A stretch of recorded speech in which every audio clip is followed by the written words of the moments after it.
Hello everyone, my name is Rena Ward.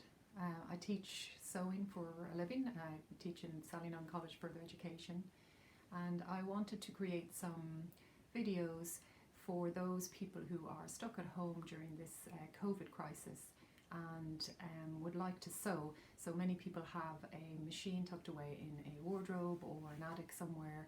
Maybe they've used it before a little bit, but they forget how to use it.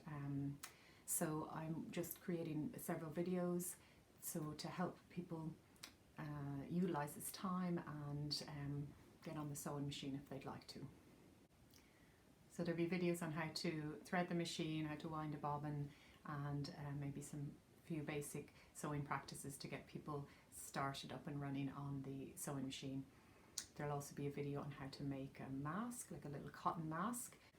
So there are two machines behind me. I used the Singer machine, which is a more kind of basic model of sewing machine, and it's probably the type of machine that most people would have at home, or it's more similar to machines that most people would have at home. So I've used that for the threading video, and I might use it in other videos. However, a lot of the time you might see me working on this Bernina machine. So for getting started with sewing, I'd recommend a few basic practices. They're the ones that I would start off with. So I think it's important to get used to the threading of the sewing machine. You need to maybe, it's a good idea to take out the thread and re-thread it a couple of times just to get used to it.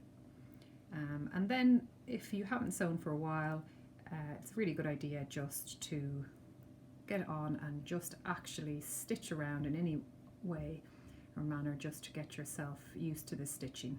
Then you can do a few of the basic practices there. So the first thing to do just to get practiced on the machine and get warmed up is literally just stitch around sort of freely and get used to the feeling of controlling the machine and controlling the fabric and the foot pedal that you're controlling. So here I have a bit of practice fabric. Now, one thing that's very important when you are practicing is always use 2 layers of fabric or fold your fabric over, so there's 2 layers. The machine is designed to sew fabric together, and when you sew on one layer it doesn't like it. It tends to create tension and gather things up, and so just always have 2 layers of fabric and you'll find it easier. So you need to place that in under the machine, and there is always a lever at the back of your machine that presses the presser foot down, and that holds the fabric in place, it holds it secure. You need to be sure that that is placed down, otherwise your stitching will not be correct. So when people are starting out, sometimes it's a common thing to forget to place that down. So the sewing machine pulls the fabric through itself, so you don't need to be tugging and pulling at fabric when you're stitching. So you can get used to the idea of keeping your hands well away from the machine, and I am pressing with my foot on the foot pedal, and that is the thing that you need to get used to. So just how much pressure you're putting on, and a lot of time when people start they might go really fast.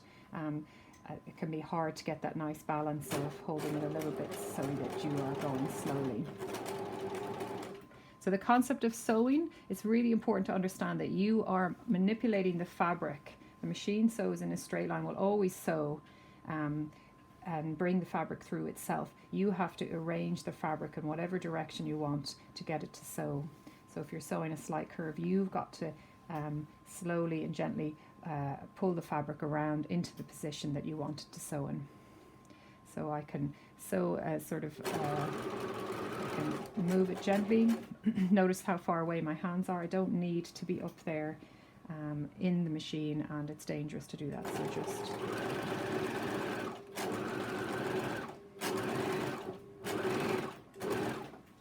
okay. So especially if there's young people watching this video, or people showing or helping children to learn to sew, be sure and insist that fingers are well away from needles, because it is very possible to actually sew through the fingers, so you got to be very careful.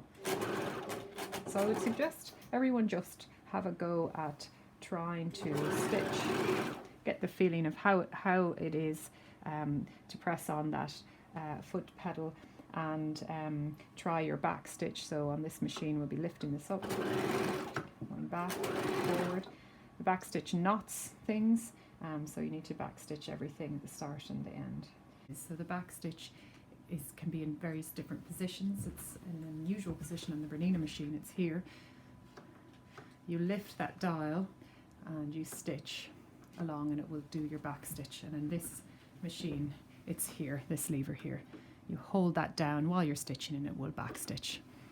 Also, you need to then, when you come to the end, say, you need to be able to know how to get this fabric out of the machine. So you need to practice lifting up our presser foot, pulling the fabric out. If the fabric, if the thread is stuck and it won't come out, just manipulate this manual feed dial here back and forth. Just means the thread is a little bit stuck under there. It just needs to be wiggled out until you can then pull it freely.